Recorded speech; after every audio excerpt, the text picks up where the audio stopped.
goûtes à son onction. Si tu viens comme un spectateur, tu vas repartir avec ton ticket comme un spectateur.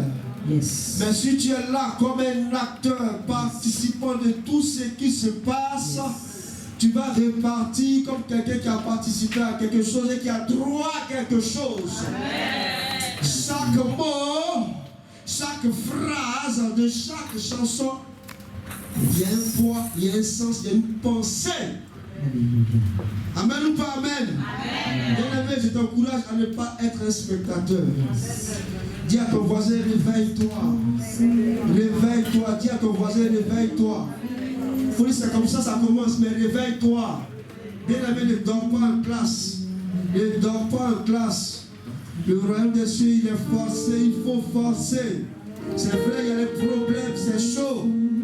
Mais Dieu dit, il va te mettre au dos. Il va te porter, il va te transporter, il va t'amener dans la hauteur, là où tu ne peux pas imaginer. Reste concentré, reste disposé et disponible. Alléluia. Alléluia. Te dis ce que je ressens. Oh mon Dieu. Les bienfaits sont trop grands. Ces bienfaits sont trop grands. Ils font de mon un coup de larmes. Quand je regarde comment est-ce qu'il a conçu les étoiles. Quand je regarde comment est-ce qu'il a fait la terre. Quand je regarde comment est-ce qu'il a ordonné l'univers. Je me rends compte que ces bienfaits sont trop grands. Je sais que je ne suis pas parfait. Je sais que je ne suis pas bon. Mais ce Dieu a été toujours fidèle. Que ma vie soit une fleur. Que ma vie soit agréable à mon Dieu.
où tu es et commence à célébrer le nom de ton Dieu.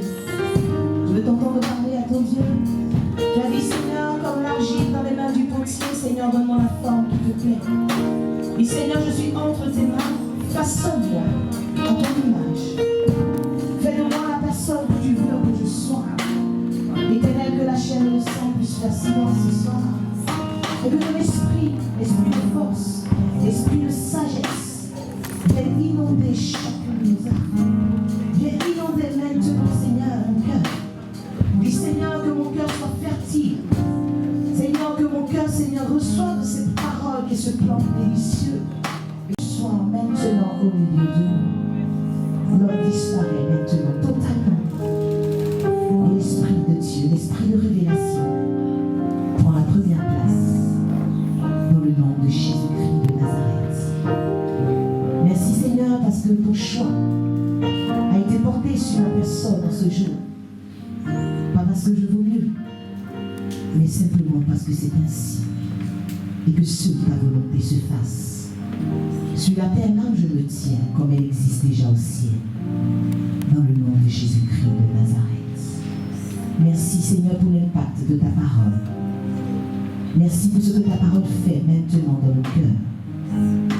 Merci pour ce qu'elle agit automatiquement en nous. Dans le nom de Jésus-Christ de Nazareth. Que ton nom soit élevé, magnifié, célébré à jamais. Au nom puissant de Christ Jésus, nous avons ainsi prié, en rendant plein d'actions de grâce à l'Éternel. Gloire à Jésus. Que le nom de notre Seigneur soit élevé, n'est-ce pas?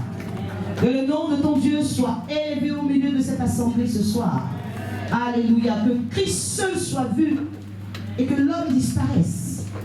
Car nous sommes venus à un rendez-vous divin, n'est-ce pas? Nous sommes venus rencontrer Christ. Nous sommes venus rencontrer le roi de gloire.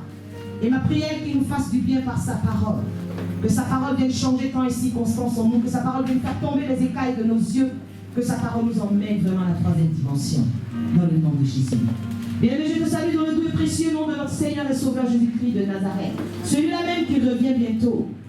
Celui dont la descente a été déjà entamée. Alléluia. Je te salue en son précieux nom. Amen. Je suis béni. Ta maison est bénie. Amen. Les enfants à naître ou ceux qui sont déjà nés sont bénis. Alléluia. Dieu est avec toi. Dieu est avec toi. Alléluia. Dimanche dernier, nous parlions d'un thème, n'est-ce pas? J'ai remporté le prix. Est-ce que ce thème a fait du bien à quelqu'un durant toute cette semaine? Est-ce que ça a changé aussi ta mentalité? Est-ce que tu penses qu'aujourd'hui tu as une mentalité de conquérant? Est-ce que tu penses que tu as une mentalité de conquérant? Amen. Amen. Aujourd'hui, nous allons continuer dans ce thème. Nous allons partir dans la parole de Dieu dans le livre de Luc, chapitre 2, verset 41 au verset 52. Nous avons deux lectures. Luc chapitre 2, verset 41 au verset 52. Luc 2, 41 à 52. Et nous prenons toujours le livre de Luc chapitre 5, verset 1er et verset 9.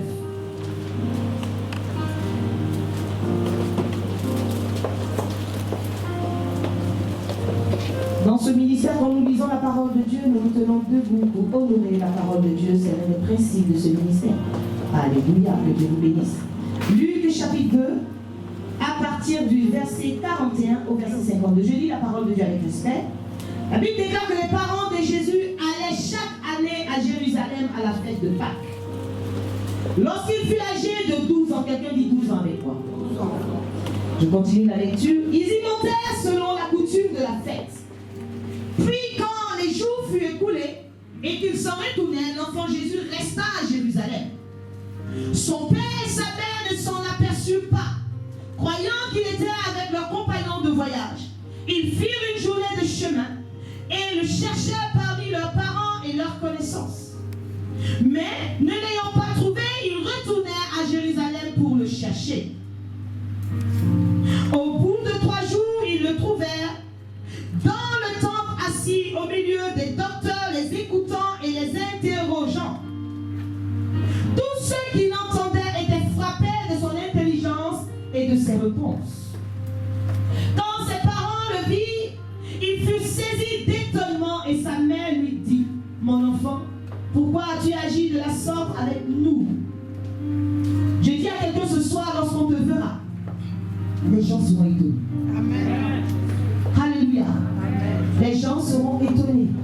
Ils mettront la main sur la bouche, non pas pour bailler bien-aimé, mais à cause de l'étonnement. Alléluia.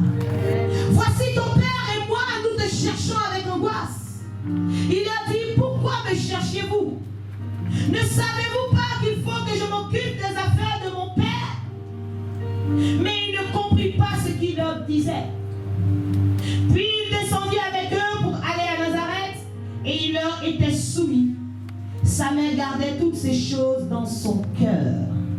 Quelqu'un lit le verset 52 avec moi, tous ensemble. Et Jésus croissait en sagesse, en stature et en grâce devant Dieu et devant les hommes. Regarde, quelqu'un dit lui que Jésus croissait devant Dieu et devant les hommes. Est-ce qu'il a compris? Alléluia. Nous allons dans le livre de Luc, chapitre 1er, Luc 5, verset 1 au verset 9. Nous sommes dans Luc 5. Il parle de la pêche miraculeuse. Luc 5, verset 1er au verset 9. Jésus a opéré des miracles. Oh, il opère. Éternel Dieu a opéré des miracles. Oh, il opère. Mon roi a opéré des miracles. Oh, il opère. Éternel Dieu, tu as opéré des miracles. Oh, il opère. J'ai dit mon roi a opéré des miracles. Oh, il opère. Adonai, tu as opéré des miracles. Oh, il opère. Sa fille, tu opères. En ce moment, tu opères.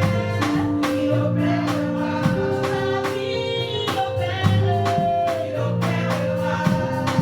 Il est puissant. Il est puissant. Il est puissant. Il est puissant. Il est puissant. Il est puissant. Il est puissant. Il est puissant. L'agneau de Dieu, le roi des rois, le Dieu fantastique, le Dieu merveilleux, le Dieu glorieux, le Dieu tout-puissant. Il est puissant. Il est puissant. Il est puissant. Je dis à quelqu'un, mon Dieu est puissant. Même si tes yeux n'ont encore rien vu, il opère. Il est puissant. Je te dis la vérité, mon Dieu opère. Il est puissant. Parce qu'il n'est pas un homme pour mentir, il est le fils d'un homme pour se repentir. Ce que sa bouche dit, ça lui l'accomplit. Il a dit à Simon, et Simon a vu. Au point où les filets ont commencé à se rompre, j'ai dit à quelqu'un, tes filets vont se rompre.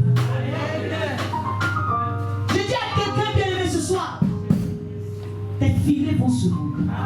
Car ils ne pourront pas contenir la gloire de Dieu. Ils ne pourront pas contenir la Shekinah.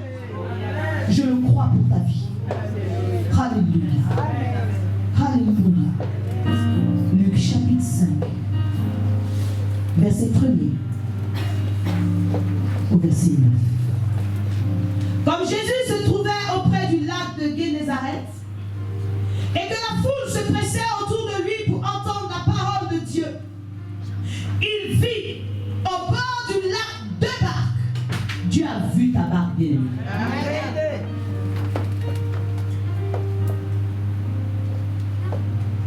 Deux barques où les pêcheurs étaient descendus pour laver leurs filets. Alors il monta dans l'une de ces barques qui était à Simon. Dieu est en train de monter dans la barque de quelqu'un.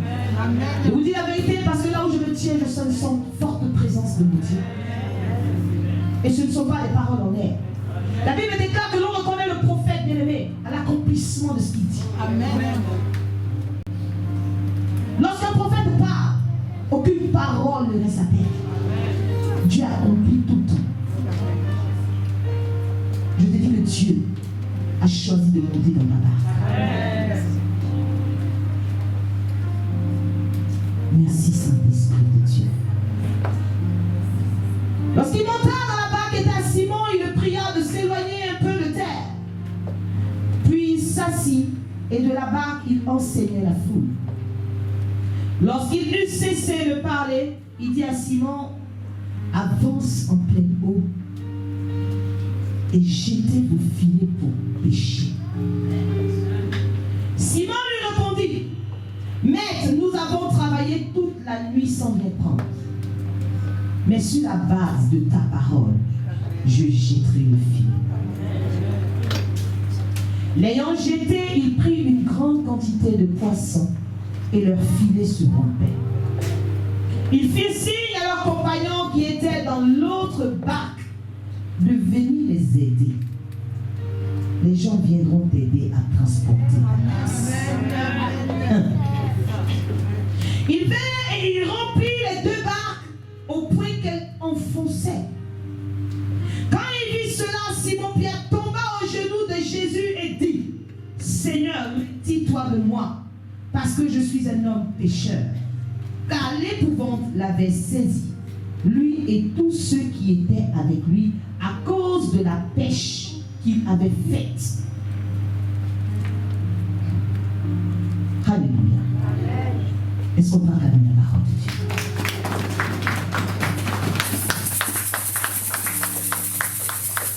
Alléluia.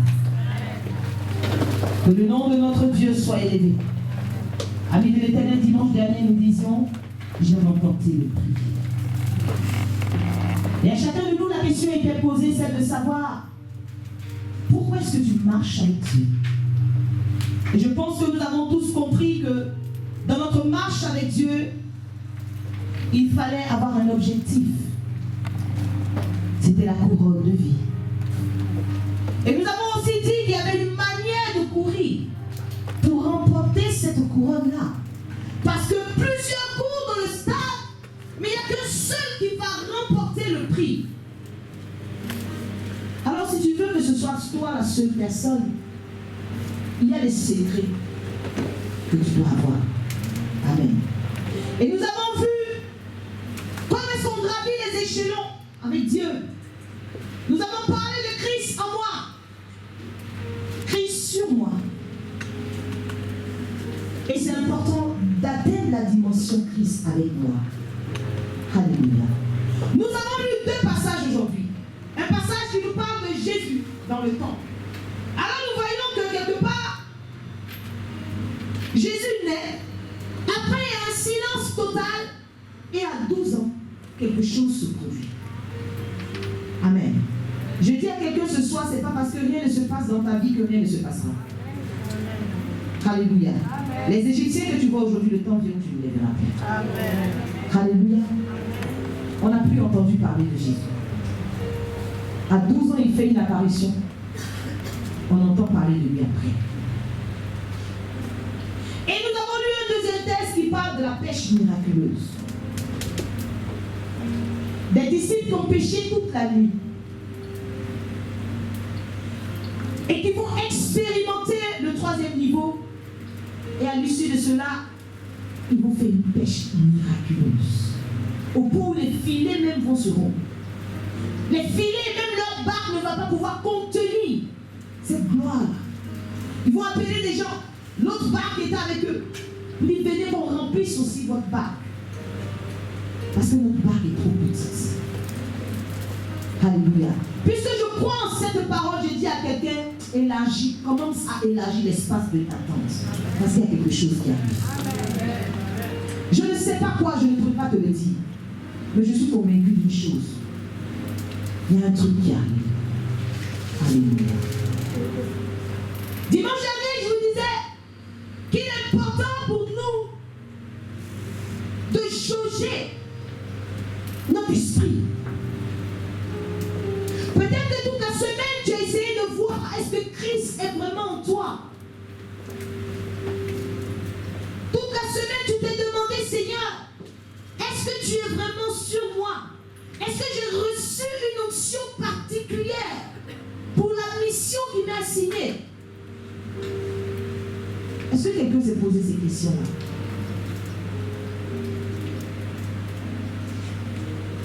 Vous savez, lorsque je priais cette semaine, le Seigneur m'avait dit ceci.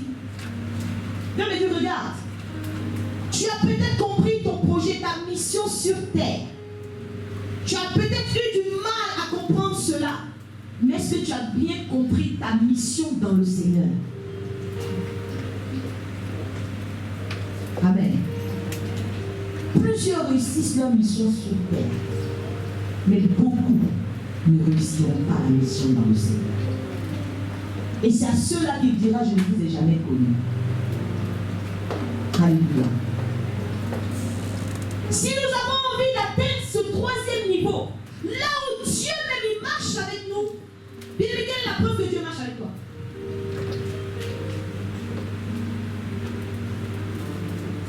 Comment on reconnaît que Dieu marche avec quelqu'un?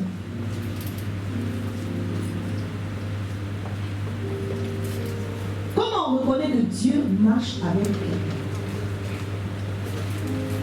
Quand Dieu marche avec quelqu'un, bien aimé, tout ce que la personne fait réussir. Parce que Dieu n'échoue jamais. Bien aimé, lorsque Dieu marche véritablement avec quelqu'un, tout ce que cette personne fait réussit. Pourquoi? Parce que cette personne est dans la volonté de Dieu. Parce que cette personne dit, Seigneur, passe devant, moi je te suis. C'est pas quelqu'un qui dit, Seigneur, suis-moi. Jésus a dit aux disciples, suivez-moi. Alléluia. Quand Dieu marche avec quelqu'un réellement, bien aimé, c'est palpable. Les disciples ont péché. Jésus n'était pas avec eux dans la barque. Ils n'ont rien eu. Alléluia. Pourtant, ils avaient été choisis.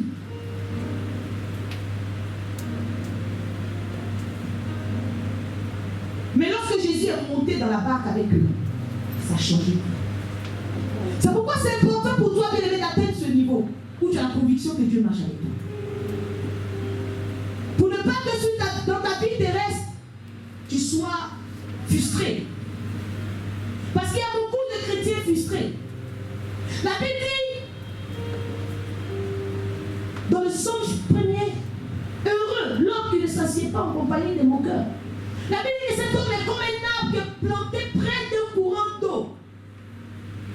À chaque saison, il donne son fruit.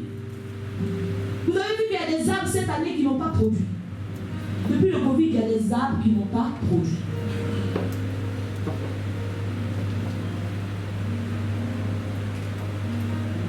Son feuillage ne flétrit point. Quand tu regardes cet arbre, il est toujours vert.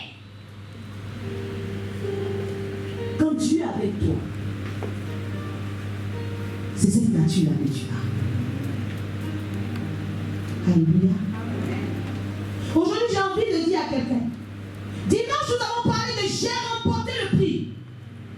Mais je suis venu dire à quelqu'un aujourd'hui, bien aimé, mets-toi en place pour devenir un chrétien de haut niveau. Amen. Alléluia. Amen. Deviens un chrétien de haut niveau. Il y a chrétien et il y a chrétien. Dis à quelqu'un à côté de toi, il y a chrétien et il y a chrétien. Nous tous on dit qu'on est chrétien. Nous tous on court. Mais c'est un chrétien de haut niveau qui remporte. Pourquoi c'est important d'être un chrétien de haut niveau? Parce que simplement ce ne sont pas les faibles qui remportent un trophée. L'Éternel va inciter Josué à cela. Et il lui dit, fortifie-toi, aie bon courage. Il est en train de dire à Josué, tu as marché avec Moïse, tu as vu des choses avec Moïse. Maintenant, je t'invite à élever le niveau. Parce que là où tu dois aller avec moi, le niveau que tu as, Dieu est en toi, l'Esprit est sur toi. Mais à ce niveau-là, tu ne peux pas réussir la mission à laquelle je t'assigne. Il est Josué, en d'autres termes, je t'en supplie, élève le niveau. Fais cela avec moi. Élève le niveau, élève-le. Tu ne peux pas vivre ta chrétienté comme sommet.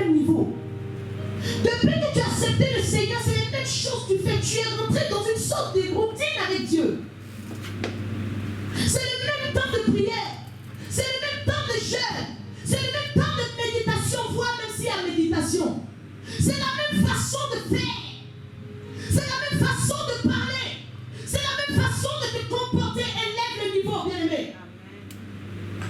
Dieu a regardé Josué et dit, j'ai observé Josué. Il a beaucoup de qualités, mais le niveau bien-aimé n'est pas suffisant pour la dimension à laquelle je l'attends.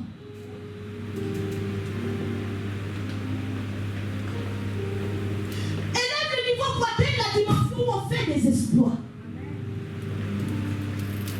Aujourd'hui, l'église n'a plus de poids. Parce que l'église ne fait pas d'espoir.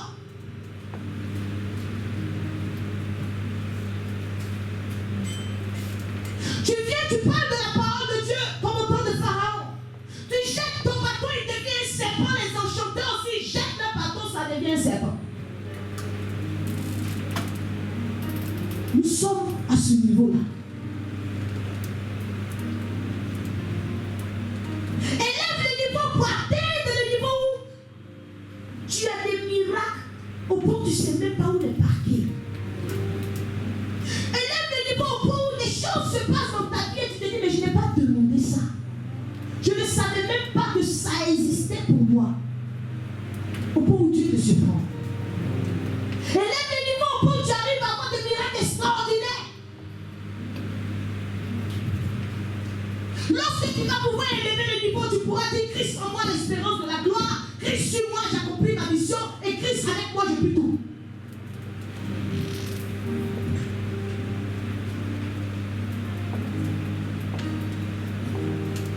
Alléluia.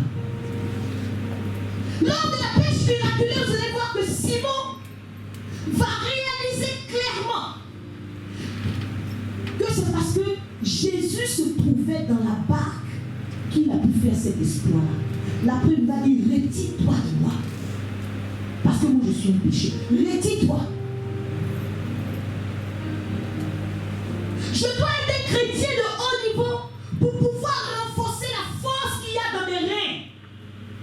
Nous avons dit que la force de l'homme c'est comme l'hippopotame. La force est dans les reins. Mais comment travailler pour renforcer la force que tu as dans tes reins? On sait que les gens qui vont à la salle de sport vont renforcer les muscles. Mais il y a des choses à faire. Comment tu dois travailler pour accroître la vigueur qui se trouve dans les muscles de ton ventre? Il y a des gens qui vont aller avoir des plaquettes. Vois un peu les efforts qu'on fait pour que le ventre il soit plat. Bien, mais spirituellement, c'est la même chose parce qu'il n'y a rien qui existe qui n'a existé.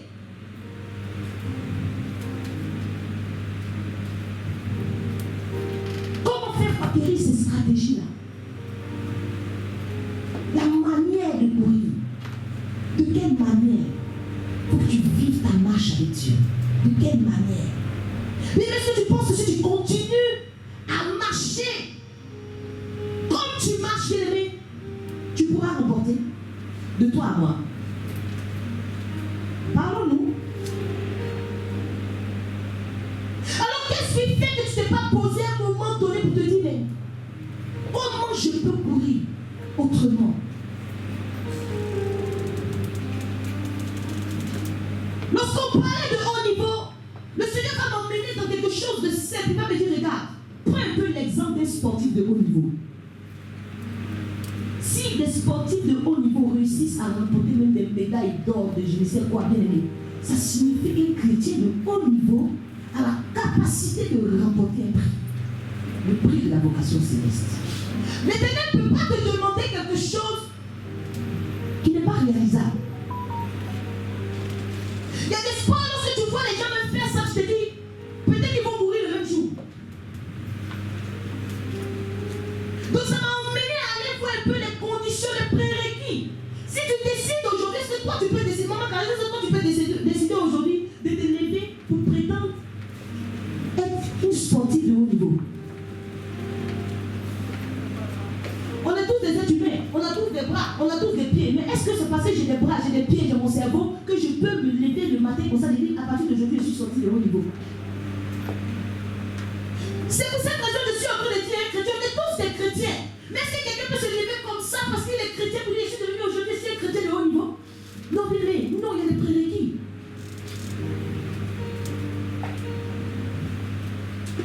Parce que si tu t'assois, tu commences à prier,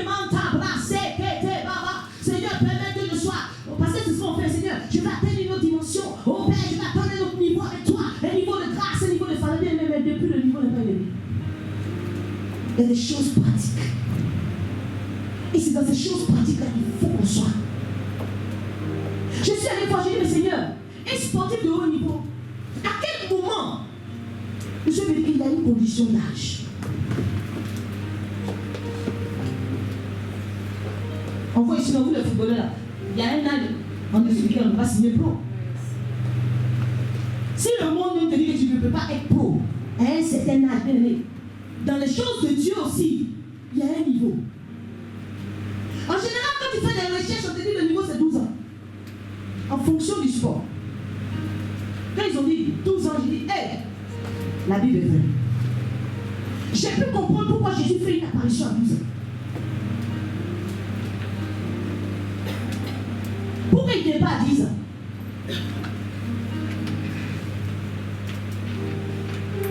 À 12 ans, la Bible déclare que Jésus va être assis dans le temple au milieu des docteurs, étant capable de les écouter, étant capable de les interroger.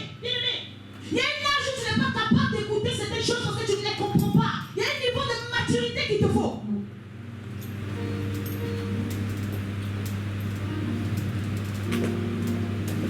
Je suis allé chercher, je dis, mais Seigneur, quand on peut pousser encore plus loin, bien je ne suis pas venu te prêcher sur le chiffre 12, mais j'ai envie simplement d'ouvrir ton esprit sur quelque chose. Le Seigneur m'a parlé de la femme qui avait la perte de sang.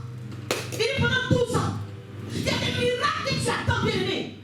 Mais, il y a un niveau. Tu peux prier si les gens vont te blâmer, tu te marieras. Comme le frère dit, à tout rat, tu prospéreras. Tous les rats, tu risques de rencontrer plus de rats même que des miracles. Il y a quelque chose que tu attends, mais la chose aussi, pour te répondre à besoin de ta maturité, il y a des prérequis. Touche quelqu'un qui a des prérequis.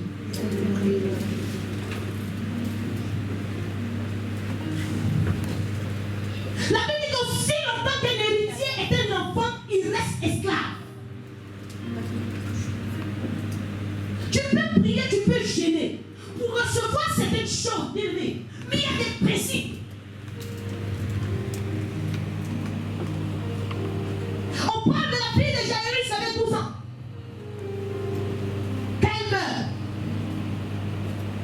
elle connaît le principe de la résurrection. C'est pas pour rien à 12 apôtres. Je ne vais pas rentrer en profondeur sur 12 yeux, juste je vais vous donner encore la rhumatologie aiguë au rhumatologue. Les 12 tribus d'Israël.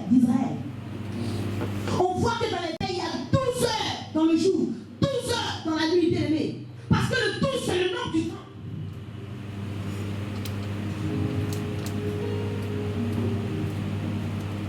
Lorsque vous regardez le drapeau européen, les éléments envoyés loin, il y a 12 étoiles. Signe de la perfection. Or, dans l'Apocalypse, la femme qui avait la couronne, elle avait 12 étoiles sur sa couronne. Il y a un mystère là-dedans. Il y a 12 mois dans l'année.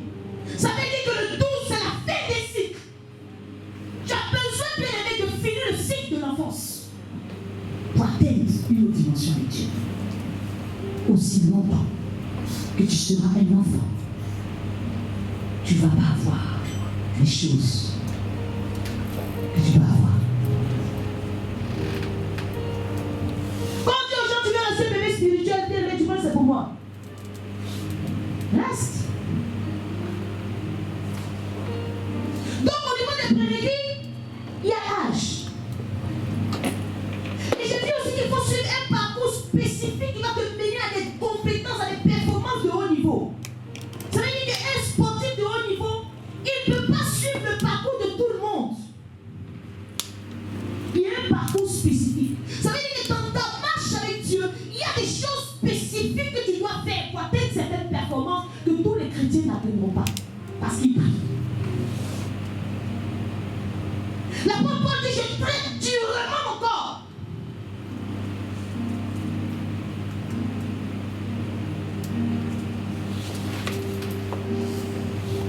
Vous voyez qu'un sportif de haut niveau, il va consacrer une bonne partie de son temps à pratiquer de façon intense la discipline sportive. Un sportif de haut niveau, il va s'entraîner tous les jours. N'est-ce pas? Il y a les chrétiens ici qui prient une fois sur deux. Bon, souvent, même aujourd'hui, il n'y a pas trop le temps, on fait un peu les prières one shot. Les prières McDo Drive. C'est vite, on n'a pas le temps de se poser, tu vois, on est au drive. Il y a des gens qui aiment les prières drive. Ça va vite. Oh Seigneur Jésus, merci, merci pour ta grâce, merci pour la journée, merci parce que Seigneur Jésus nous a fait bien. Oh Éternel des amis, maintenant je vais au travail. Oh, maintenant je t'ordonne de m'accompagner là-bas. Au nom de Jésus-Christ de Nazareth. Oui, amen. On regarde un peu tout à la parole de Dieu. On dépoussière la Bible un peu. On se dit, ah, le soir, il a dit ça. Le soir, ça devient ton oreiller. La journée continue. Et après, je suis plus que vainqueur par le sang de l'agneau. Alléluia. Vous allez voir que les sportifs de haut niveau vont faire attention à son alimentation. Il y a des choses qu'ils ne mangent pas.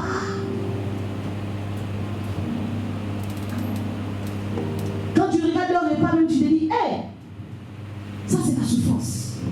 Mais ils font. La Bible dit, tout m'est permis, mais tout n'est pas utile. Ce n'est pas des totems, bien aimés. Mais ce sont des choses qui se posent à toi parce que tu veux aller l'utiliser. En tant qu'enfant de Dieu, tu dois t'imposer une certaine rigueur. Ce n'est pas parce qu'on n'a pas écrit dans la Bible que ce n'est pas bon. Mais lorsque tu regardes un peu le niveau auquel tu veux aller, tu sais que ça pour toi, ce n'est pas bon. C'est à proscrit.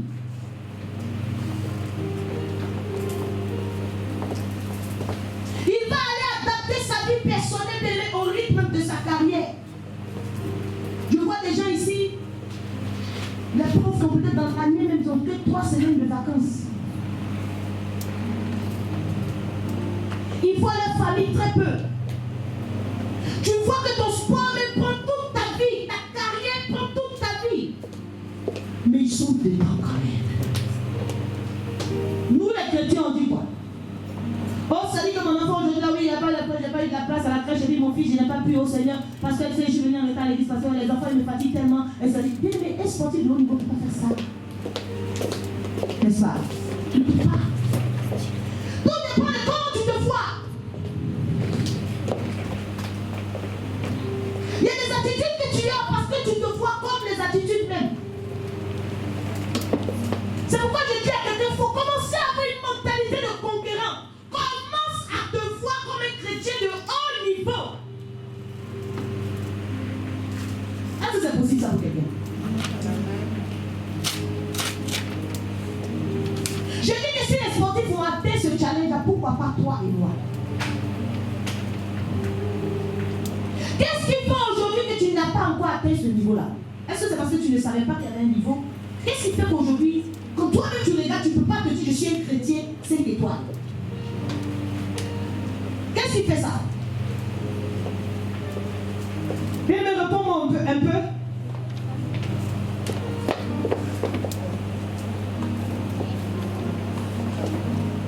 On ne savait pas. Mais la logique même dit que pour remporter un prix, c'est le meilleur qui gagne. Quelles sont les raisons que toi tu as de croire que tu es meilleur que l'autre? Donc quelqu'un dit on ne savait pas. Pourquoi est-ce qu'on n'a pas atteint ce niveau? Parce qu'on ne fait pas ce qu'il faut. Même si on sait ce qu'il faut faire. Alléluia. Quand je dis que les chrétiens sont des rêveurs, c'est pour des choses comme ça. L'Éternel nous a emmenés sur terre, c'est pas pour rien, amis de l'Éternel. C'est pas pour rien. Quand il dit que ta volonté soit faite sur la terre comme elle existe au ciel, mais tout ce que tu trouves sur la terre existe au ciel.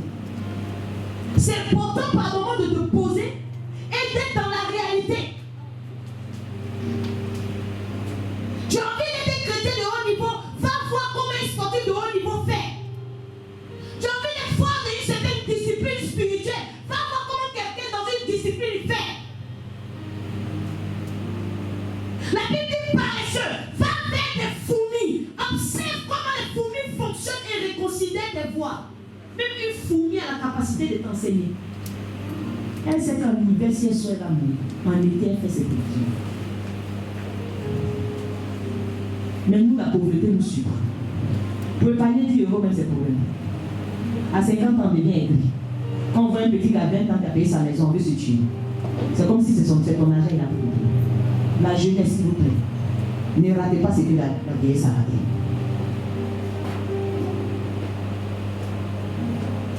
Alléluia. Est-ce que c'est important pour toi d'être un chrétien de haut niveau? Est-ce qu'aujourd'hui tu penses que c'est une importance? Est-ce que c'est important? Pourquoi c'est important? Pourquoi c'est important pour toi? Moi, c'est important pour toi. Pourquoi d'être une chrétienne de haut niveau aujourd'hui?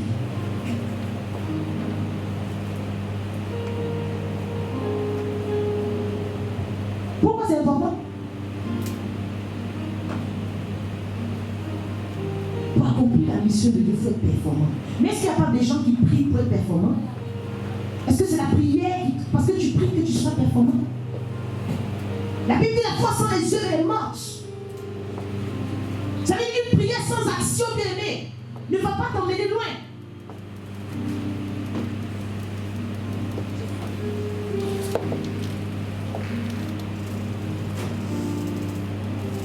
À quel moment de ma marche avec Dieu, je pourrais moi aussi me présenter pour dire bonjour Denis Kodios, chrétien de haut niveau. Ce n'est pas de la prétention, bien aimée, c'est de l'assurance en Christ. Quand tu vas dire je suis un chrétien de haut niveau dans un endroit, les gens vont te regarder comme ça. Bien aimé, ça choque quand quelqu'un dit je suis un sportif de haut niveau, comme mon nom est inscrit dans les listes. Et pourquoi moi, ma chrétienté de haut niveau? Si quelqu'un me dit, mais pourquoi tu te présentes comme un chrétien de haut niveau? Mais parce que j'ai élevé le niveau. Je suis à la troisième dimension avec Dieu. Est-ce que ça te fait quelque chose de dire chrétien de haut niveau? Alléluia. Alléluia. Alors pour atteindre cette dimension, il y a d'abord quelque chose qu'il faut savoir. De prendre conscience et aussi d'accepter la force qui est en toi. J'ai vu que si quelqu'un doit se présenter aujourd'hui pour dire je suis un chrétien de haut niveau, lui-même, il n'est pas à l'aise avec le mot, n'est-ce pas? Qui est à l'aise avec le mot?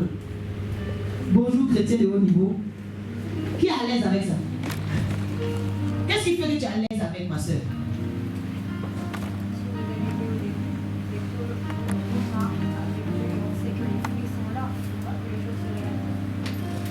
Quand on marche avec Dieu et puis les choses se réalisent, on peut dire qu'on est un chrétien de haut niveau. Alléluia. Est-ce que quelqu'un a la conscience qu'il y a une force en lui? Blague à part. Est-ce que tu as conscience qu'il y a une force?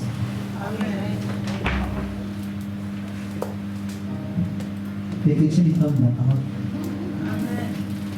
Toi, il y a une force en toi, puis la moindre tribulation, tu es couché par terre, même tu perds la foi. Elle est passée où la force? Il y a une force en toi, et puis il y a un petit problème, ça fait que tu ne pries pas 48 heures. On te pique comme ça, tu pètes les câbles en même temps. Il y a une force en toi, ami de l'Éternel. Qui est sûr qu'il y a une force en lui?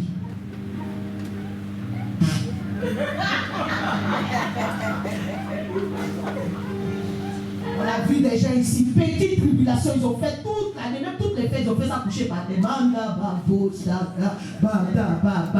hey! La Bible dit que quand je suis fait, c'est pour cela que je suis fort en Jésus. Quand j'ai conscience de la force qui est en moi, lorsqu'il y a la faiblesse, je viens réveiller la force. Là, c'est quelqu'un qui a conscience qu'il y a une force en lui.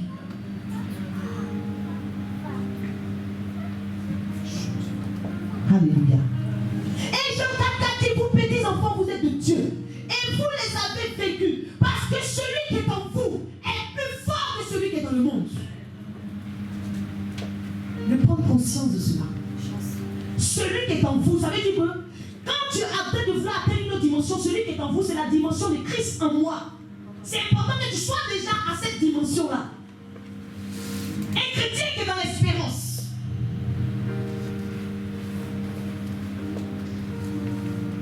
Beaucoup de chrétiens sont comme des Gédéons. Il y a une force en eux, mais ils tremblent devant Madian. Gédéon avait une force en lui, mais il était en train de prendre la récolte et de cacher parce que les Madianites venaient s'aimer la terreur dans leur champ. Lorsque l'ange vient à lui pour dire vaillant héros, il regarde derrière lui. Il dit moi, je suis le plus petit, mais ma famille est pauvre en Manassé ici. Mais c'est une part avec la force que tu as. J'ai dit on répond à Dieu Seigneur. Mais c'est avec quoi je vais délivrer Israël. On vient de lui dire, va délivrer Israël avec la force, tellement il n'est pas convaincu qu'il y a une force en lui. Il regarde les événements extérieurs pour jauger la force qu'il y a en lui.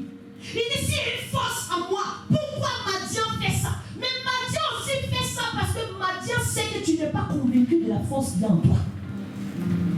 Il y a des choses qui t'arrivent, l'ennemi sait, parce qu'il sait que toi-même tu n'as pas confiance en toi. Il envoie des tribulations parce qu'il est convaincu. En te voyant, il sait que tu ne vas pas te lever pour dire maintenant, qui es-tu? Vous dites, oh, c'est trop, ça n'est assez. J'ai dit, mais j'ai délivré Isaïe comment? On vient, Dieu vient de te dire qu'il y a une force en toi. Alors c'est important pour un enfant de Dieu qui a envie d'atteindre la dimension du sportif, de chrétien de haut niveau. Bien, mais c'est important de te dire, Seigneur, je prends conscience qu'il y a une force en moi. Il y a une force en moi qui ne change pas quelles que soient les difficultés que je traverse. C'est pas parce que je suis ferme que je vis les difficultés. Non. C'est parce que ces difficultés doivent se confronter à ma force que Dieu a mis en moi. Toutes les fois où tu seras face à une difficulté bien aimée, réveille le géant qui est en toi.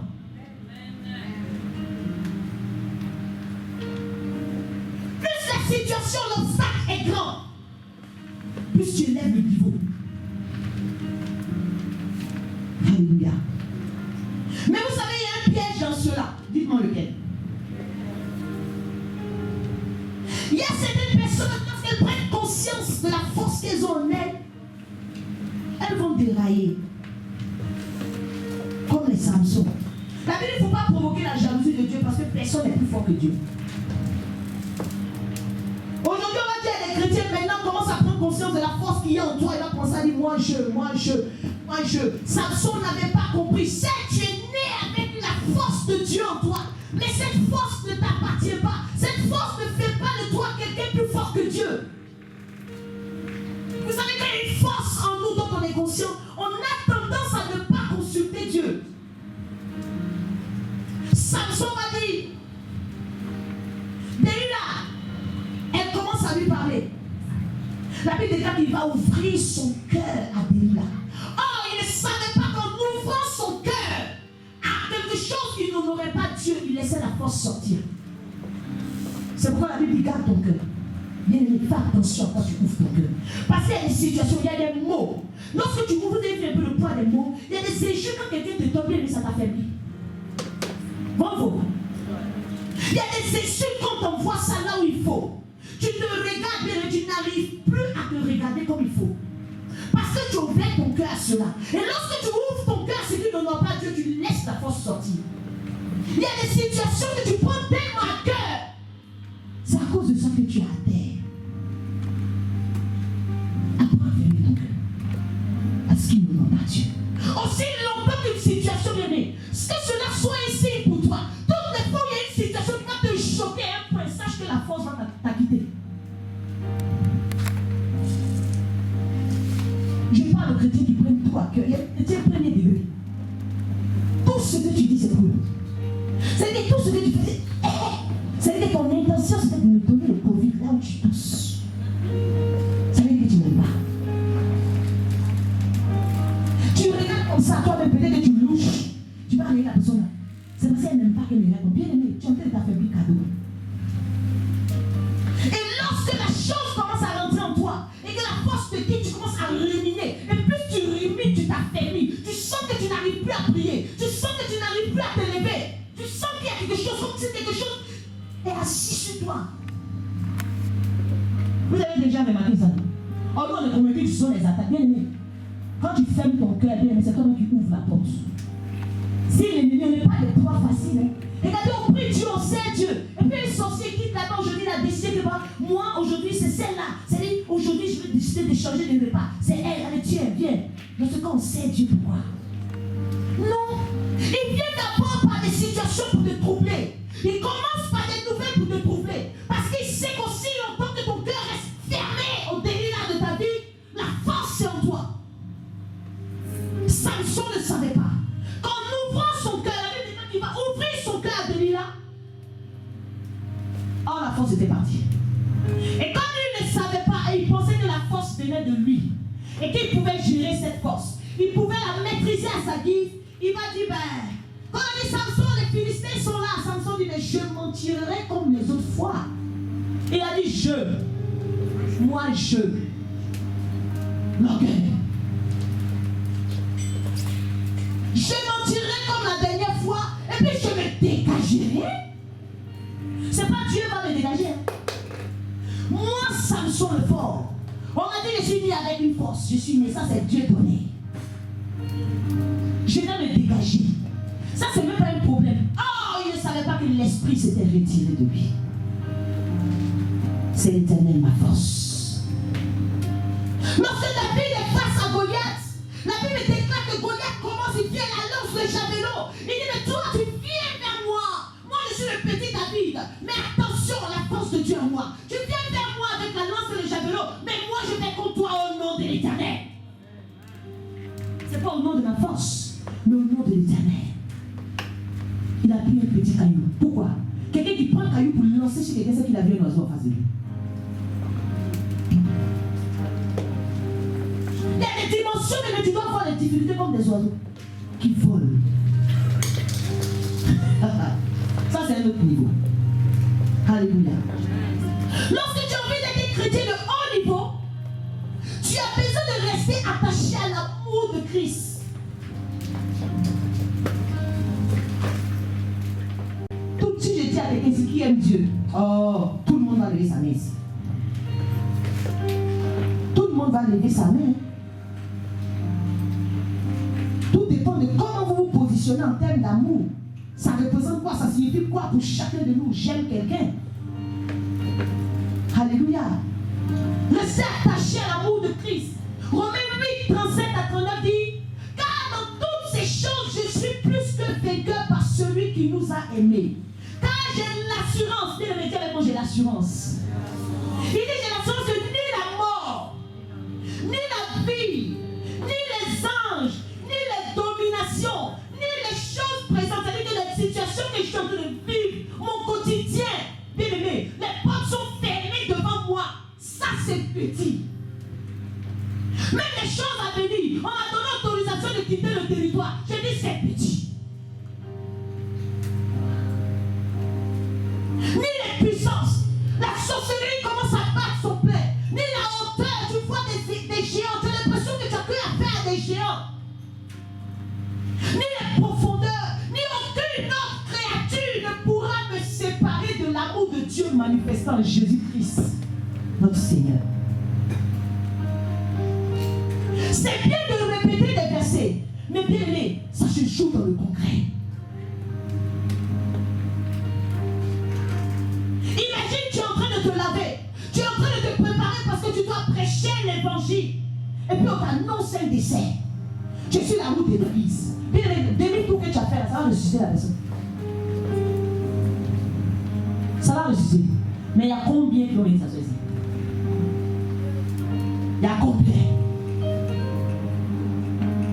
Oh, Dieu ne lui comprend. Bien aimé, la Bible dit rien. Rien. Même les anges ne peuvent pas te séparer de l'amour de Dieu. Ils ne peuvent pas. Aucune situation. Sauf que quand on t'annonce que tu sais, le loyer que tu n'as pas payé, demain les huissiers vont venir pour toi. Toi-même tu sais que tu dois faire la conférence de 5h du matin. Mais les huissiers vont jamais venir à 5h, mais tu as déjà annulé. Tellement tu es perturbé. Tu as déjà cherché quelqu'un pour te remplacer.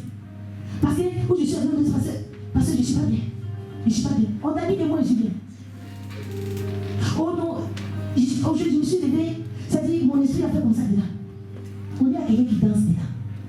Je ne suis pas bien, ça dit, je ne peux pas expliquer, mais tu ne peux pas expliquer quoi?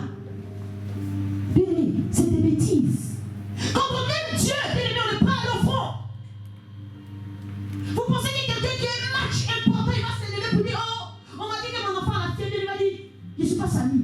Je finis de jouer, le match c'est important pour qualifier mon équipe. Je reviens. Nous sommes des chrétiens faits. Oh, il y a la force de Dieu en nous. Quel que soit ce que tu traverses, tu dois rester attaché à l'amour de Dieu. Attaché. Je donne toujours ce témoignage ici. Moi, j'ai fait le permis 5 fois. Et 6 ans, je me suis dit non. Vraiment, le diable a réussi, mais je me suis dit non, je suis bête. Je me regarde dans le miroir, je me dis, c'est pas possible. Mais Seigneur, les gens veulent aller faire pépinière, tu viens, je prie. Et puis les gens disent, ah non, pasteur, t'as lancé le pépinière. Moi-même, 5 fois, j'ai fait peut-être 2000 heures, et franchement, ne vous moquez pas. Je vous dis la vérité. Et puis comme par hasard, les résultats des chèques venaient tous les samedis. Samedi, je suis en train de préparer mon message. Bien aimé, j'ai l'impression que je vais précéder comme si l'âme va s'arrêter. En fait, j'ai déjà fait tout mon message à Dieu. Oh Seigneur, tu sais que la voiture, c'est pour prendre les armes à gauche. Seigneur, tu sais en visite. Le Seigneur, il ne m'entendait même pas. Je suis devant le message comme ça. Je suis en train de parler. Bien aimé, attachez-vous à Dieu. Avec Dieu, on fait des espoirs. Pour moi, je ne suis pas dans un espoir de là. Mais l'âme coule, ça mouille mes feuilles, n'est pas grave. Il n'y a pas le choix. Tu vas dire à qui?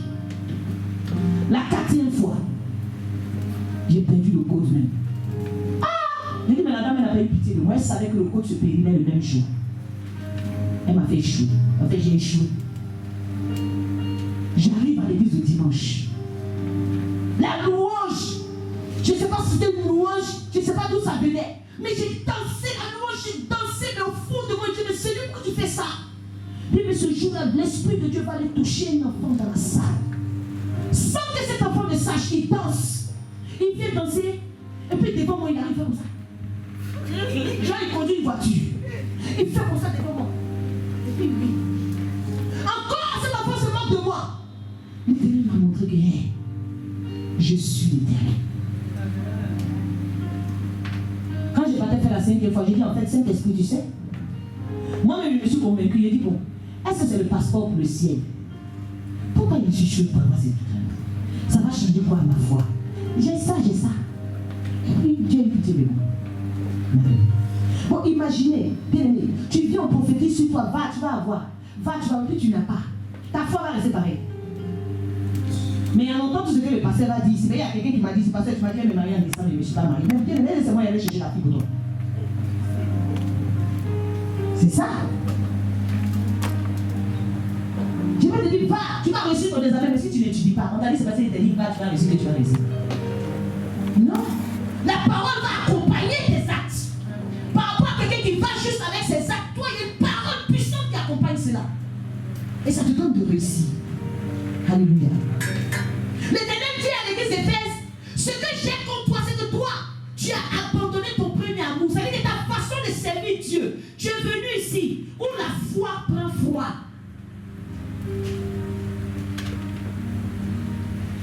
Puis j'ai dit, mais au pays, c'est pas comme ça que je priais.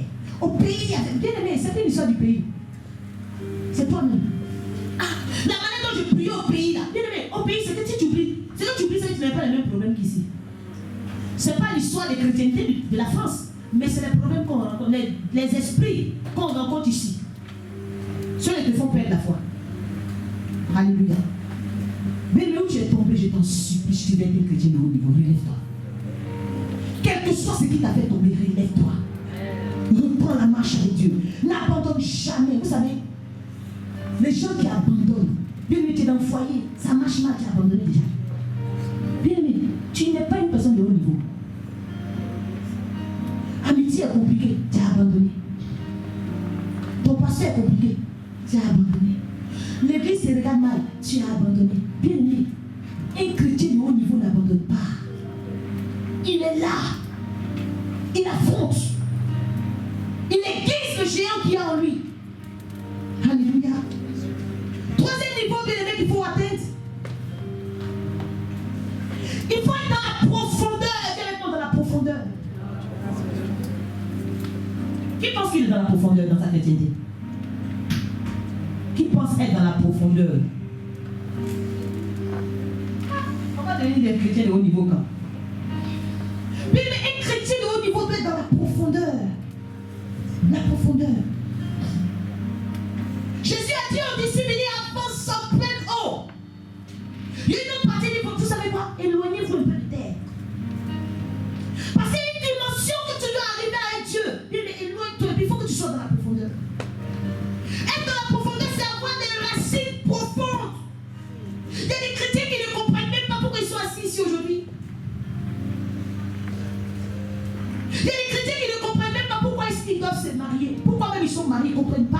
Oh, les filles mariées, c'est qu'il fallait que mon mari me valorise. C'est lui qui attendait pour te valoriser. Quand tu es né, il était là. Toi, tu ne vois pas les coachings que les gens font pour avoir de la valeur à leurs propres yeux. Oh, j'attendais qu'il me dise des paroles vraiment très gentilles. Comme ça, il allait m'aider à me voir bien. Tu as besoin des yeux de quelqu'un d'autre pour te voir bien. Amen. En plus, il m'insulte comme ça fait que je n'ai plus d'importance. Tu n'as jamais été importante. On est d'accord, non? Oh, c'est lui qui fait que je suis en colère. Sinon, normalement, je ne suis pas quelqu'un de colère. Non, il faut le remercier parce qu'il t'a fait sortir le mauvais qui est en toi. Quelqu'un dit amen avec moi. Il y en a qui ne savent même pas pourquoi ils sont là où ils sont.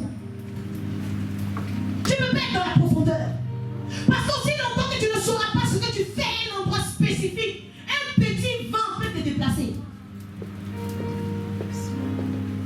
Oui. Oui, oui. Lorsque toi tu es là, tu marches avec les piétons, tu es fatigué, tu vas brûler les chevaux. Dans ton mariage, il y a une seule personne. Dis avec moi, une seule personne. La personne t'a dépassé. Tu es en train de prier Dieu pour qu'il te donne une assemblée. À toi aussi. Tu n'es pas une personne de confiance. Dieu ne te donnera jamais ça. Commence avec le piéton qui est dans ta maison. Tu vas rencontrer des chevaux. Alléluia. Vous avez fait les gens qui ont envie d'abandonner, ils vont plus venir me dire. Alléluia. Et vous savez, pour être dans la profondeur de l'éternel, c'est important d'avoir une expérience personnelle avec Dieu. C'est important d'avoir une expérience personnelle. Aussi longtemps que tu seras un chrétien qui n'a pas vécu un face-à-face réel avec Dieu, tu ne pourras pas atteindre la profondeur. Parce que tout ce qu'on va te dire, c'est des choses qu'on t'explique. C'est des choses qu'on a envie de t'inculquer. C'est important d'avoir tes propres convictions. Si tu dis que tu ne vas pas à gauche, pourquoi tu as décidé de ne pas aller à gauche? Est-ce que c'est parce qu'on t'a toujours dit qu'à gauche c'est pas bien? Bien, mais tu n'es pas profond. La Bible dit que ton oui soit oui, que ton non soit non. Tu dois être chrétien ferme.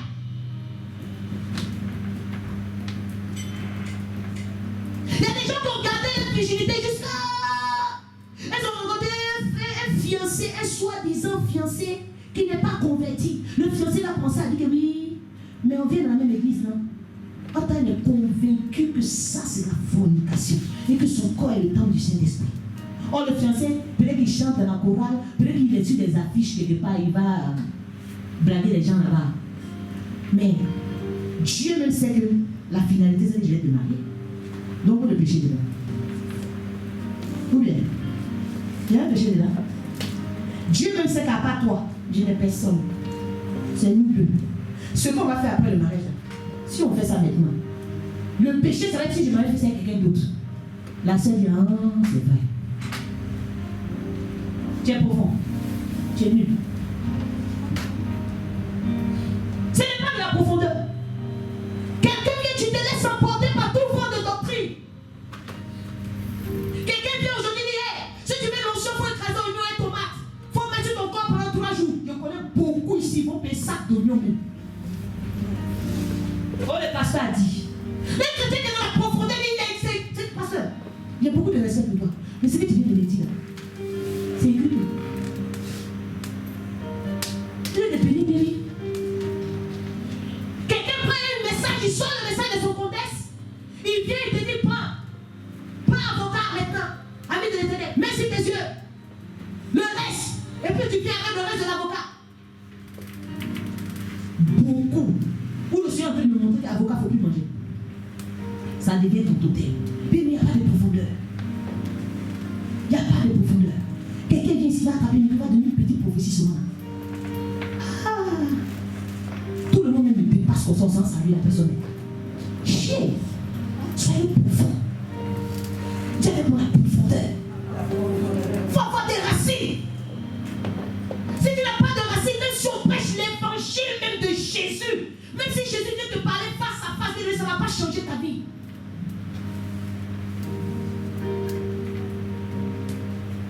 Alléluia. Quand l'Éternel dit à Josué que le livre de la loi ne s'éloigne point de ta bouche, médite le jour et nuit, il est en train de dire à Josué, sois profond. La profondeur appelle la profondeur, sois profond.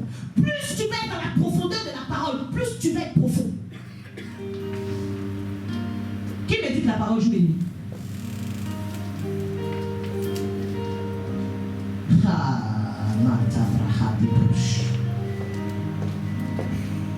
Quand Jésus regarde les disciples, il dit allez en eau profonde. C'est parce qu'il a réalisé que la façon dont ils n'ont pas réussi à pêcher des poissons, c'est parce qu'ils étaient à la superficie de l'eau.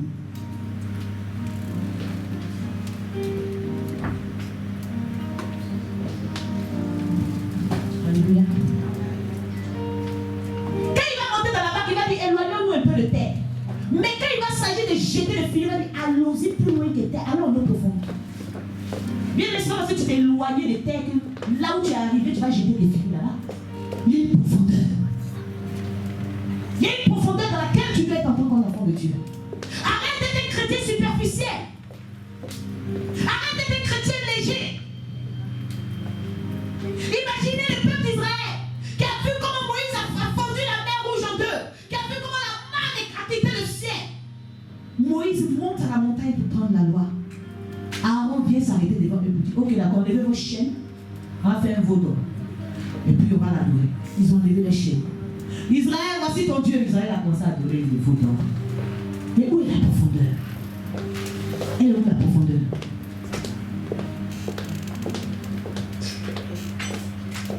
Oh, nous arrivons dans les temps où il y a des fables qui sont en route. Bien mais si tu n'es pas dans la profondeur, tu vas perdre pied. Parce que ce qui arrive, est grave. Les prophètes qui sont en route, qui arrivent, mais c'est grave. Les charlatans qui sont sur la route, c'est grave pour toi. Ils vont ramasser l'évangile. Et quand tu n'es pas dans la profondeur, ils vont t'enseigner l'évangile à leur manière. Et tu vas adhérer. Ma prière que ça te trouve dans la profondeur. Apprenez comme les chrétiens de Béret a dit aux gens, c'est écrit. Quand tu vas faire ça à quelqu'un 2 fois, il y a des choses qu'il ne va plus venir faire avec toi. Alléluia. Alléluia.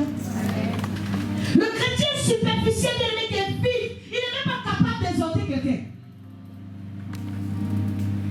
La Bible est écrite en français, n'est-ce pas? Mais qu'est-ce qu'il fait de toi? Tu lis et puis tu ne comprends pas. Mais tu lis, tu ne comprends pas, ça ne te dit rien. Est-ce que tu arrives lorsque tu lis la Bible quand tu ne comprends pas d'aller regarder sur Google, commentaire? Qui fait ça? Qui ça va regarder un peu dans les annotations? Puis si tu veux parler de l'amour, tu dois regarder, tu tapes amour, et puis tu dois prendre un peu tout ça pour regarder. Puis tu cherches un verset chez toi à la maison, tu m'appelles pour te donner le verset. Tu sais pas que pendant que tu parles, moi je regarde sur Google. Tu penses que c'est dans ma tête. Oh, je suis franche.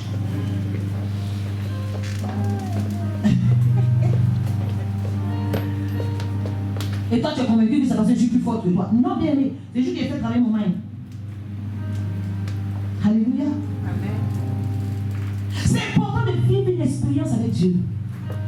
Quelle était ta plus grosse expérience avec Dieu? L'expérience personnelle. Que chacun de nous essaie de chercher au fond de lui. Et de se dire, quelle était ma plus grosse expérience avec Dieu? Qu'est-ce que moi j'ai vécu avec Dieu? 6 mois à pécher toute la nuit, il n'arrive. Il n'arrive. Quelle était toi ta plus grosse expérience avec Dieu? Quelque chose que tu as vécu de personnel avec Dieu. C'est pas une histoire qu'on t'a expliqué que tu as fait bien. Alléluia. Un chrétien qui n'est pas profond, il aime les raccourcis. Je vous dis, si un homme il veut avoir un enfant, il va marier femme enceinte.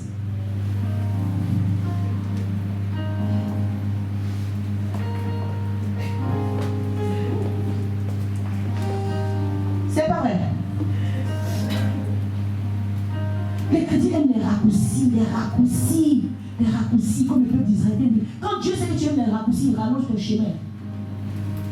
Les raccourcis. Il pouvait faire passer le peuple d'Israël dans le pays des Philistins. Mais il dit, ceux-là, je les connais. Quand ils vont arriver dans ce pays, il y a la guerre là-bas. Quand ils vont voir la guerre, ils vont faire demi-tour, ils vont repartir en Égypte. Donc il est passé par le chemin du désert. Bien, il y a des situations que tu vis parce que Dieu sait que toi, tu aimes trop les raccourcis. Donc Dieu te fait faire de longs trajets. Parce qu'il sait que tu n'es pas profond. Quelqu'un qui n'est pas profond, il a peur quand ça dure. Je t'ai déjà dit, si tu veux forcément te marier et puis faire des enfants, tu vas femme mariée, femme enceinte, déjà à 9 mois, tu vas la prendre. Et l'ennemi aussi, il sait. Il sait qu'il y a quelque chose qui est là, que ça vibre en toi, mais il va t'envoyer ça sur un plateau d'argent. Qui va te donner. Touche quelqu'un, il faut oublier les raccourcis. Oublie les raccourcis. Ah, s'il a compris, mais tu as peur de lui. Dis à celui qui a côté de lui, il faut laisser les raccourcis.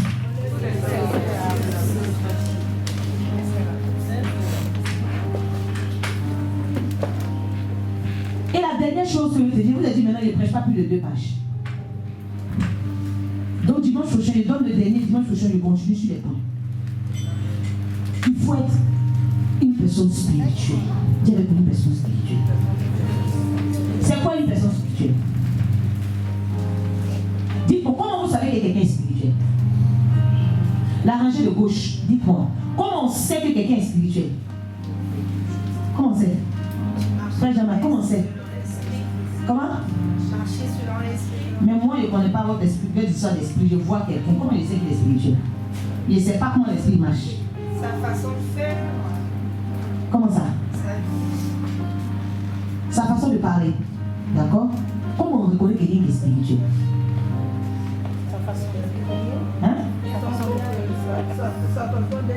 Sa façon d'être, la façon de s'habiller. Non, il y a quelqu'un qui est ici qui a dit sa façon de s'habiller. Toi, tu es sûr que quelqu'un il est bien comme ça, et puis il a porté un baggy comme ça, taille basse, s'il est spirituel. Non, absolument pas. Il est spirituel ou pas? Comment on reconnaît quelqu'un qui est spirituel? Sa façon de presser. Sa façon d'être, façon de prier. Ah, je connais des malous, ils prient d'une manière. Quand Dieu les fait d'abord, il y a lui seul qu'on entend, il vient de voler. Comment on reconnaît quelqu'un qui est spirituel, l'ami de l'Éternel? Quelqu'un qui respecte la parole de Dieu. Qui est spirituel ici dans le cas c'est parlé? Bon, qui pense que lui-même, quand il se regarde, il sait qu'il est spirituel ici?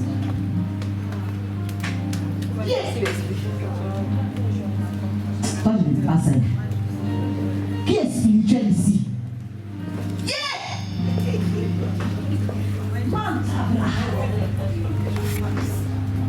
Donc on a tous les deux Chanel. Mais qui est spirituel ici? La seule qui sera qu'elle est spirituelle. Vous êtes d'accord qu'elle est spirituelle? Hein? Vous êtes d'accord que la seule qui sera spirituelle? Ah, il y a quelqu'un qui dit oui si elle le dit. Attends, mais tu dis pas. Elle est dans oui, non. Elle dit si elle le dit. C'est sa responsabilité, sa spirituelle. Sœur Charlotte, elle est spirituelle, elle est spirituelle. Maman Adèle, elle est spirituelle. Ah non, c'est pas. Maman Adèle m'a dit non, elle est pas ça.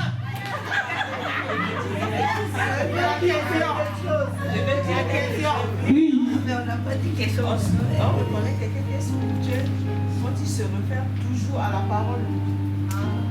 Quand il se réfère, mais il y a les gens. Donc il trompe les gens. Il y a des gens qui trompent les gens à la parole de Dieu. Hein. Il peut te faire un long lexique comme ça, tu es convaincu qu'il est spirituel. Quand tu rentres dans la profondeur, tu te dis, yeah.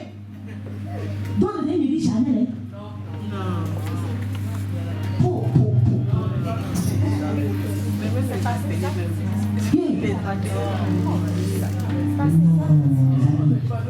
Les amis, c'est important à un moment donné d'être confronté au témoignage de ta conscience.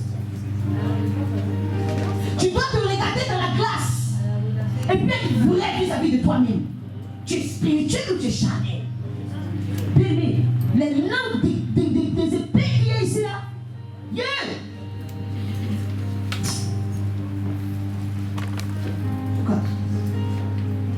Vous savez, lorsque Simon il expérimente la troisième dimension, il passe du statut de pécheur à pécheur d'homme. Un homme spirituel, son statut va changer. Je ne dis pas qu'elle était mademoiselle, madame, mais non, son statut spirituel doit changer. Vous savez, quelqu'un qui est spirituel, ça se voit. Quelqu'un qui est spirituel, ça se voit. Bon, je vais vous donner un exemple. Parmi nous tous ici, le frère Emmanuel.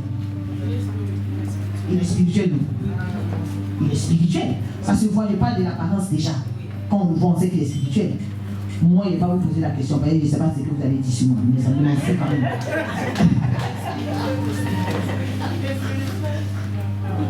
Moi, mais je sais que je suis spirituel. Je sais que je suis spirituel. C'est parce que vous ne savez pas c'est quoi spirituel que vous pensez que je ne suis pas spirituel. Non, moi-même, je suis spirituel. Quand tu es spirituel, bien aimé, la partie spirituelle de ton être est plus développée. Une personne spirituelle, vous allez voir que la partie spirituelle qu'un être est la plus développée. Une personne spirituelle est influencée par les choses spirituelles. Regardez les spirituels. Ils ne sont pas sur les TikTok matin, midi, soir. Les spirituels sont influencés par les choses spirituelles. Les gens spirituels sont sensibles aux choses spirituelles. Bon, vous. Quand tu vois quelqu'un qui est spirituel, il est attiré par les choses spirituelles. Vous allez voir qu'une personne spirituelle, c'est facile de vivre avec elle. Vous avez déjà entendu Jésus a fait problème avec ses disciples. Vous avez déjà entendu? Même quand il venait derrière de moi, Satan, ils sont là quand même. Ah!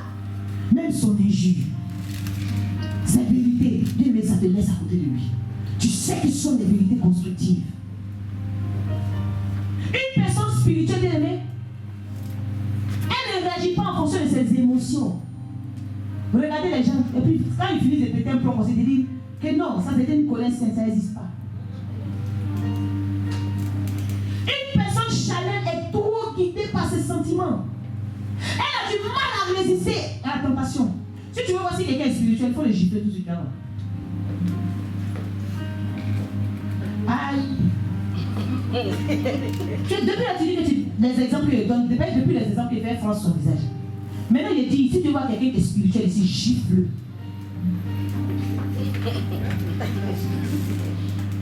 Quelqu'un se lève ici dans la salle, il te gifle pour rien.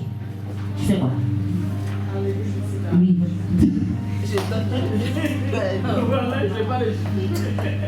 Mais dehors. Jésus même dit, si quelqu'un t'a giflé à droite, donne la gauche. Une personne spirituelle, regarde ses agissements. Il faut piquer la personne spirituelle, tu vas voir. Comment elle va réagir? Pique quelqu'un qui est charnel, tu vas voir. Tu veux un exemple encore? Une personne spirituelle, c'est une personne simple. La Bible dit d'être simple comme des pots. Il y a des gens compliqués. Il y a même compliqués. Manger froid, il dit pourquoi c'est pas chaud. Manger chaud, il dit pourquoi c'est pas tiède. Pourquoi t'as mis ça ici comme ça? Pourquoi t'as mis ça ici? Bible dit Chanel. Une personne spirituelle est simple. Facile à vivre. Facile à vivre. Sans problème. Sans problème. Une personne spirituelle, les gens qui c'est difficile de vivre, ils sont charnés. Il faut dire la vérité. C'est pas vrai? Vrai ou pas vrai? Quand tu te regardes, c'est facile à vivre. Qui est facile à vivre ici?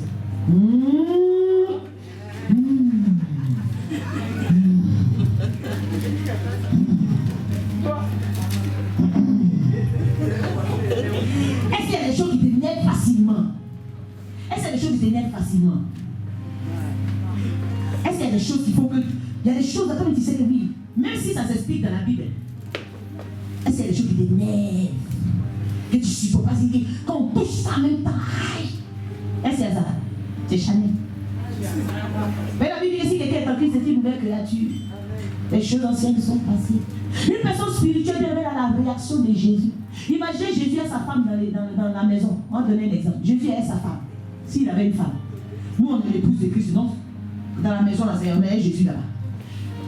Jésus dit à sa chérie, que toi à l'église, pas quelqu'un allait dire le passé a dit que Jésus avait une femme. Vous là. Hein, il parle de l'église. Donne-moi de l'eau à boire. La femme dit, je suis trop fatiguée. Jésus va faire quoi? Ah! Mais le Chanel. Moi, je te dis de l'eau, ça monte du ballon. Je suis ton ami. Si j'ouvre les yeux, si l'eau n'est pas ici, il y a creusé une source d'eau dans le salon. Tu t'en vas au travail, toi tu viens, ta femme est fatiguée, elle est couchée, elle va faire à manger. Toi, tu es fatigué. Et puis tu dis, t'es trop fatigué. Tu fais quoi? Hein? Moi, je n'aime pas ça. Vous êtes hypocrite. Tu commandes à manger, on est au ciel. Soyez vrais, bien aimés, soyez vrais. Tu as pété un câble. Toute la journée, toi tu es resté en ta foutaise. Toute la journée. Quelqu'un qui est spirituel va dire bon. On va faire comment? Mais au moins tu aurais dû me prévenir, au moins j'allais faire quelque chose. Tu es fatigué, on va faire comment? Il est simple. Vous voyez? C'était mieux de laisser célibataire en même temps. Mais laisse on se marie parce que tu viens de cuisiner. Puis nous soyons spirituels, vous allez voir que la vie commence à prier le Seigneur. Commence à prier Dieu, Seigneur. Il faut que nous soyons une personne spirituelle. Je veux être une personne spirituelle, facile à vivre, simple comme une colombe. Tu veux plus de don rouge, c'est pas grave. Alléluia. Il y a ton mariage qui t'attend bien, mais tellement tu es compliqué. Ça dure. Les anges, ils envoient le marais même il prend ses pieds, il dit non. Il fuit. Alléluia. Alléluia. Plus tu seras proche de Dieu dans la prière, bien aimé, plus tu auras sa nature. Rapprochez-vous de l'Éternel, rapprochons-nous de Dieu pour avoir sa nature. Une personne spirituelle doit apprendre à interroger sa conscience, parce que c'est le témoignage de ta conscience qui est vrai. Ce que tu es en train de faire, les paroles que tu viens de dire là, quand toi-même tu te regardes, tu attrapes le micro, mais je ne sais pas, tu parles de Dieu aux gens. Est-ce que quelqu'un qui parle de Dieu doit dire ça? Il ne faut pas dire oui, mais. Non, il n'y a pas de mais. Écoute ta conscience et change. Change. Alléluia. Une personne spirituelle, bien aimée, elle aime la compagnie des personnes spirituelles. Il y a des gens ici là que les chrétiens même saoulent. Une personne spirituelle aime la compagnie des gens spirituels. Et plus tu vas fréquenter des personnes spirituelles, plus tu seras spirituel. Parce qu'il y a des gens à côté desquels il y a des mots que tu ne peux pas dire. Il y a des mots que tu ne peux pas dire. Mais maintenant, il y a des mots bizarres. Les chrétiens sont à l'aise. Même quand ils parlent, ils disent ça. Il dit, ça c'est quoi? Non. Il y a des mots quand tu as des gens spirituels, quand tu sors, toi-même tu as honte. C'est vrai, non? La Bible ne fréquente pas l'homme qui est colère. Ne va pas avec un homme violent de peur que tu ne t'habitues à ses sentiers et qu'il devienne un piège pour ton âme. Plus tu marches avec une personne qui est colérique, plus tu marches avec une personne qui pète un cas, tu finis par être comme elle.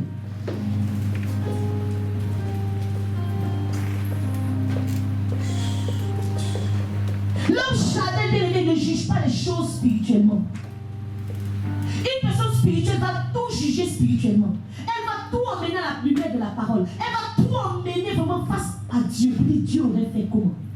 Là, ce que la personne veut maintenant me fait mal. Mais Dieu aurait réagi comment? On n'a pas le temps de faire ça parce qu'on est charnel. Quand tu as envie d'être un chrétien de haut niveau, bien aimé, tu as besoin d'atteindre cette dimension-là. Où la Bible dit que Jésus croissait en sagesse, en stature. Ça veut dire qu'il avait de l'envergure. Même sa taille, même on voyait qu'il grandissait. Il n'était pas ennemi. Il croissait en grâce. Il avait le charisme qu'il fallait. Mais quand on te voit normalement, tu dois refléter quelque chose. Tu dois refléter la chose de Dieu. Tu dois donner envie. Alléluia. Tu dois donner envie. Jésus, il croissait devant Dieu, devant les hommes. Peut-être que tu donnes envie devant Dieu, mais nous là, vrai, tu ne donnes pas envie. Moi, je suis franche. Parce qu'il y a des gens qui ne sont pas spirituels. On a dit qu'ils ne sont pas spirituels. Même pas un peu. Maintenant, si chacun ne savait pas de nous voir en siècle, moi, je n'ai pas peur de toi, je te dis. La vérité, tu n'es pas spirituel. Le problème, c'est ça. Ça ne ressemble pas à la spiritualité. Ne laisse pas ta conscience te donner des habits. Sois quelqu'un de spirituel. Sois quelqu'un de spirituel. Aussi longtemps que ça sera une personne violente. Tu es charnel. Tu es charnel. Toi, quand ça sort comme ça, tu es charnel. Tu dois tuer la chair. Jésus revient bientôt, s'il vous plaît. Il y a des choses que nous devons accomplir. Il y a des choses que les gens doivent nous regarder et dire, ah, il est temps pour moi d'y aller. Le monde t'attend. Ne venons pas à l'église comme ça et de faire une chrétienté folklorique. Soyons des personnes vraies, spirituelles. Des gens spirituels qui s'affectionnent aux choses d'en haut. Alléluia. Prions le Seigneur dans ce sens. Si tu veux être un chrétien de haut niveau, Il y a une dimension que tu atteins. Élève le niveau, s'il te plaît. Je t'en supplie par les compassions de Christ. Église, élevons le niveau. Si quelqu'un vient du dehors, qu'il rentre dans cette église, que la spiritualité des gens frappe à l'œil. Frappe à l'œil. Si tu rentres, si tu n'as pas vu quelqu'un avec son faux cible est tombé même à la porte là-bas même. Faux cible même est là. Il cherche à monter son pantalon comme ça. C'est quelle église ça? Soyons spirituels. Soyons spirituels. Le gars, il faut dire, soyons spirituels. Il faut égaler la spiritualité. C'est important. Quelqu'un te voit dehors et puis te dit, j'ai vu seul. Il y a des gens qui te voient dehors, tu ne veux pas dire ma soeur. Tu as vu, il dit, tellement qu'elle est prostituée. Je dis la vérité. C'est la vérité, frère. Quand tu dis, ah, c'est quand même tu es pasteur, tu as honte. Quand tu dis, ah, mais tu parlais avec qui? Ah, pasteur, tu parlais avec qui? C'est une connaissance. Ah, parce que toi, tu as des connaissances comme ça. Il dit, ah, elle a des connaissances déjà.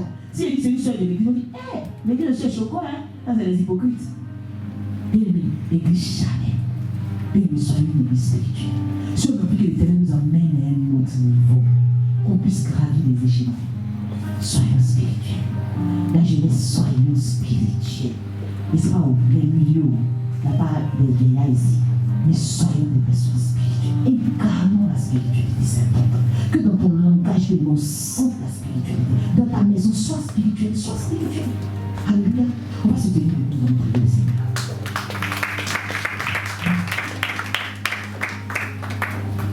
Tu vas prier l'Éternel. Bien, toi, si tu connais ta vie.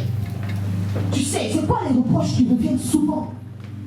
Il est important maintenant de t'asseoir et de te dire, Seigneur, ça, ce sont les œuvres de ma chair.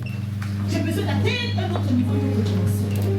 Alors, Seigneur, aide-moi à atteindre ce niveau-là. Pour remporter des rêves, ce n'est pas les faits. Ce n'est pas les gens charnels qui remportent. Non, on sera surpris. Lorsque l'Éternel dira, dans ton attitude, je ne me reconnais pas, je ne t'ai jamais connu. Changeons, s'il vous plaît, Église, changeons. Changeons, Jésus à la porte, je vous dis la vérité. Changeons. Parce que après la mort et le jugement, il n'y a pas de purgatoire. C'est maintenant que tu dois vraiment t'affiner dans les choses de Dieu. C'est maintenant que tu dois déposer le comportement qui n'honore pas Dieu. Dépose la violence, dépose la colère, dépose la chair. Laisse l'esprit se mouvoir. Laisse l'esprit. Laisse l'esprit. Tu vas parler à ton Dieu ce soir. Tu te connais. Tu te connais. Est-ce que tu peux te présenter devant la table du roi en disant, Seigneur, c'est une personne dépouillée de sa chair qui se présente devant toi. Et je crois en toi et je sais que nous tous nous allons arriver à cette stature-là. Dans le nom de Jésus. Lève la voix et commence à bénir ton Dieu. Prie ton Dieu au nom de Jésus-Christ de Nazareth.